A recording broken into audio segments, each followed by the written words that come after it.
Hello students. देखिए, आज हम कई दिन में वीडियो बना रहे हैं और इसके लिए मैं क्षमा चाहूँगा। तो घर पर थोड़ी सी अर्जेंसी चल रही थी। तो देखिए, अब मैं आगे से पूरी कोशिश करूँगा कि रेगुलर आपको वीडियो दे पाऊँ। तो आपका साथ देने के लिए आपका बहुत बहुत धन्यवाद। तो देखिए, जैसे कि इलेक्ट्रोमैग्नेटिक वेव्स का चैप्टर चल रहा है और उस चैप्टर में कैरेक्टरिस्टिक्स ऑफ इलेक्ट्रोमैग्नेटिक वेव्स, यानी कि इसके इलेक्ट्रोमैग्नेटिक वेव्स के करेक्टर क्या हैं, प्रॉपर्टीज़ क्या हैं। तो there are some following characteristics of EM waves, electromagnetic waves. देखो, कुछ प्रॉपर्टीज उसकी इस प्रकार हैं। देखिए क्या। Number one, these waves are produced from accelerated motion of charges. ठीक है। तो नंबर वन, ये प्रोड्यूस कैसे होती हैं? ये चार्जेस के एक्सीलरेटेड मोशन से प्रोड्यूस होती हैं।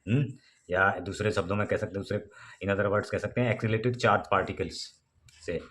और velocity of EM waves is equal to the velocity of light. Light की वेलोसिटी के बराबर इनकी वेलोसिटी होती है। और देखिए, velocity in vacuum.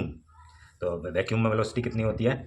1/√μ0 epsilon epsilon not. ठीक है। और इसका वैल्यू आती है c, और इसकी वैल्यू होती है 3.0 इंटू 10⁸ मीटर पर सेकंड। ठीक है।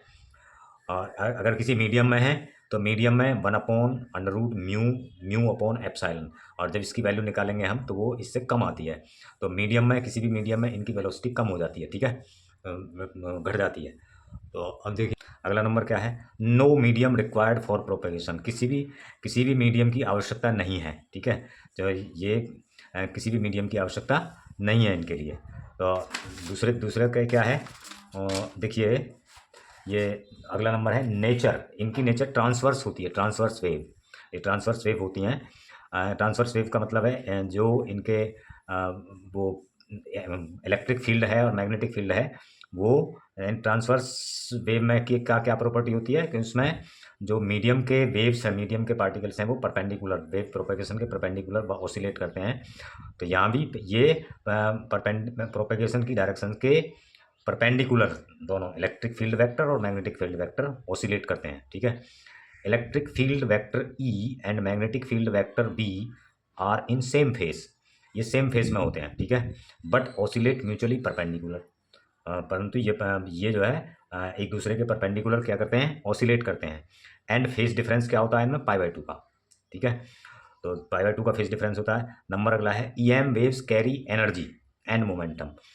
ये एनर्जी और मोमेंटम कैरी करते हैं। So it exert radiation pressure. ये सरफेस पर एक प्रेशर एक्सर्ट करते हैं जिसको हम रेडिएशन प्रेशर कहते हैं। और उसकी उसकी वैल्यू कितनी होती है मोमेंटम की? U upon C. U total energy है, transfer in time T. T time में टोटल एनर्जी कितनी ट्रांसफर हुई? यू। और उसे सी से डिवाइड कर दीजिए तो दैट इज मोमेंटम निकल आएगा। ठीक है। तो अब इससे आगे देखते हैं। E vector is also called light vector. यानी कि इलेक्ट्रिक फील्ड वेक्टर जो है वो क्या कहलाता है? लाइट वेक्टर भी कहलाता है। लाइट वेक्टर, क्योंकि इलेक्ट्रिक इसकी जो लाइट प्रॉपर्टी होती है इलेक्ट्रोमैग्नेटिक वेव्स की, वो इलेक्ट्रिक फील्ड वेक्टर की वजह से ही होती है, due to electric field vector, इसलिए इसको लाइट वेक्टर भी कहा जाता है। Number 9, EM waves. EM waves follow refraction, reflection, interference, diffraction and polarisation. सारे के सारे मतलब लाइट के जो जो प्रॉपर्टीज़ हैं वो इनको ही फॉलो करती है। रिफ्रैक्शन भी होता है, रिफ्लेक्शन भी होता है, इंटरफ्रेंस भी होता है, डिफ्रैक्शन भी होता है, पोलराइजेशन भी होता है। और दूसरा अगला देखिए, ई नॉट अपॉन बी नॉट। क्योंकि देखिए ई और बी क्या है? ई और बी आरएमएस वैल्यू है, और ये जब ऑसिलेट करती हैं ये मैक्सिमम वैल्यू है। इन्हें ई और बी के एम्पलीट्यूड भी कह सकते हैं। तो मैक्सिमम वैल्यूज का रेशियो इज इक्वल टू क्या होता है? इज इक्वल टू सी, यानी कि स्पीड ऑफ लाइट। ठीक है। ये क्या है? इसकी मैक्सिमम वैल्यूज हैं। और नंबर 1 अगला है, if EM wave propagates along X axis. अगर ईएम वेव, इलेक्ट्रोमैग्नेटिक वेव जो है एक्स एक्सिस के अलोंग प्रोपेगेट करती है, then E is equal to, जो ई होगा इलेक्ट्रिक फील्ड होगा वो वाई एक्सिस के अलोंग होगा, और ये इसके वो होगा E naught sine omega T minus K X, इसकी जो इक्वेशन होगी। ठीक है। क्योंकि ये सिनुसॉइडली क्या ऑसिलेट करते हैं ना, तो यहाँ ओमेगा और टी माइनस के एक्स, यहाँ जो एक्स जिसके अलोंग है, अगर वाई एक्सिस के तो यहाँ वाई आएगा, जेड के एक्सिस प्रोपेगेट करती है तो यहाँ जेड आएगा। ओमेगा क्या है?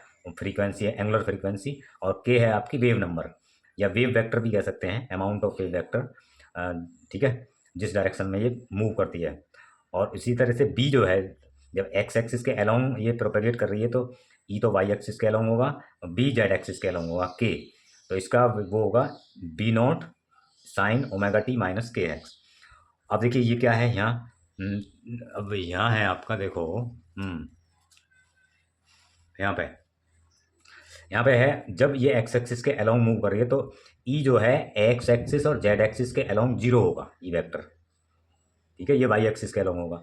और बी वेक्टर क्या होगा, जो मैग्नेटिक फील्ड है वो एक्स एक्सिस और वाई एक्सिस के अलोंग जीरो होगा, क्योंकि ये इसकी जो डायरेक्शन है वो क्या है, जेड एक्सिस के अलोंग है। तो in vacuum at any point, vacuum में at any point electric field upon magnetic field, यानी कि इनकी आरएमएस वैल्यूज 1 अपॉन क्या होगा, और आरएमएस वैल्यूज क्या होती हैं पहले हम निकाल चुके हैं, E is equal to E R M S is equal to E naught upon √2, ठीक है।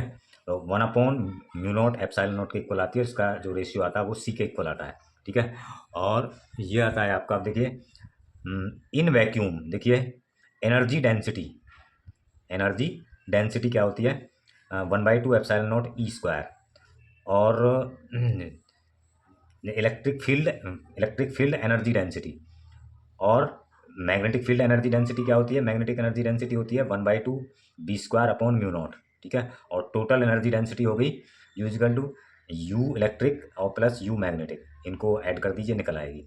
और एवरेज एनर्जी डेंसिटी जो है अगला नंबर है, average energy density equally distributes in electric field and magnetic field vector, दोनों वेक्टरों में, दोनों इलेक्ट्रिक फील्ड और इसमें एवरेज एनर्जी डेंसिटी जो है वो बराबर बराबर डिस्ट्रीब्यूट हो जाती है, ठीक है। तो ये इनके कुछ इलेक्ट्रोमैग्नेटिक वेव्स के कैरेक्टरिस्टिक्स थे। तो इनमें से अगर आप आते हैं तो या तो 2 पूछता, 3 पूछता, 5 पूछता है, तो जितने पूछता है वो आसान से 5-6 याद कर लीजिए, ठीक है। तो ये आपका काम हो जाएगा। तो सारे के सारे तो ना लिखने हैं ना पूछेगा, तो कम से कम ज़्यादा से ज़्यादा 5 पूछेगा, अगर 1-2 नंबर में पूछे तो दो भी पूछेगा, तो ठीक है। तो दोबारा देख लीजिए, तो थैंक यू।